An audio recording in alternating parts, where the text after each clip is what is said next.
The salt box shed again. This yard was really rough as far as grade. I had to jack up the left corner in the front and the other corner opposite, caddy corner, the rear. Depends on which way you look at it. Looking at it from the front, it'd be the right corner on the rear. Had to do that just so my sheeting would line up right there.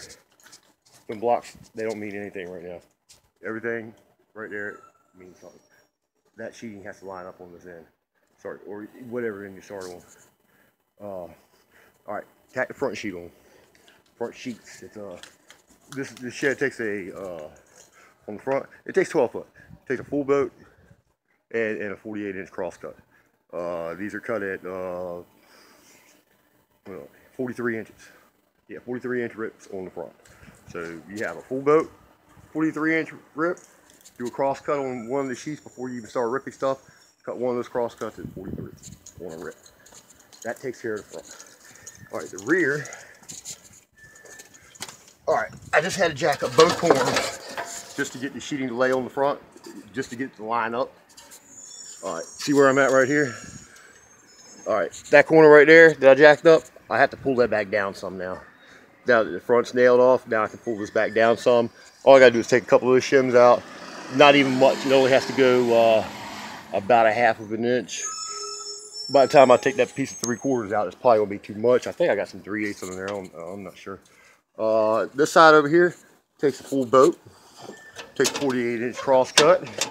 Rips are, technically they measure out 17. I cut them 16 3/4. It takes another full 8-footer rip at that 16 3/4 and a 48-inch cross cut at 16 3/4. That's all the sheeting for the roof. Takes 1, 2, 3, 4 sheets. It leaves a, at least the way I measure it out, it leaves a, let me get back over here. It leaves a, what is it? I think 14-inch left over. Where is it at? Here it is, right here on the benches. This is why you see this shed when they sell it. It always has a shelf in it. Mine are measuring out 14.5. It would have been, I think, 15 inches. 17.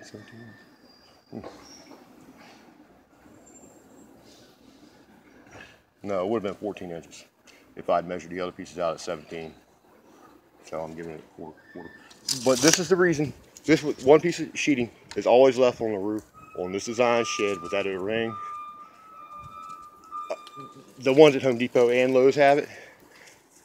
They always have the shelf there. That's why. Because of that one piece that's always left out of this configuration. Different pitches on different roofs, it'll make this right here vary whatever's left. It just turned into 14.5 because I instead of actually making those 17, I made them 16 3/4, give myself a little bit more room to play with. Everything's swollen out here. It's wet. It rained all day yesterday. I stayed out in the rain all day till 3, and then I just got back. I loaded my stuff up and got the hell through that tunnel before traffic really popped off. But yeah, I got to lower the back right corner as we face this shed and get my rear sheeting to line up. I can't really set my 48-inch cross cut back there because I don't have anything to nail to the rafters off. So I'm going to drop that corner of the shed, finish nailing my sheeting off. I'll probably paper it in. I'll probably do that later. After this, I'll run trim. I did get my cinder blocks in this morning. That corner right there is up right now. That was going to shim under. That's where I was jacking, trying to level the whole thing out sort of straight all the way across. So I only had to do it one time, but it didn't work out. So now I got to come, and that's why I came down actually. Well, that's why I stopped laying sheeting. I had to stop right there. I had to lower this corner some.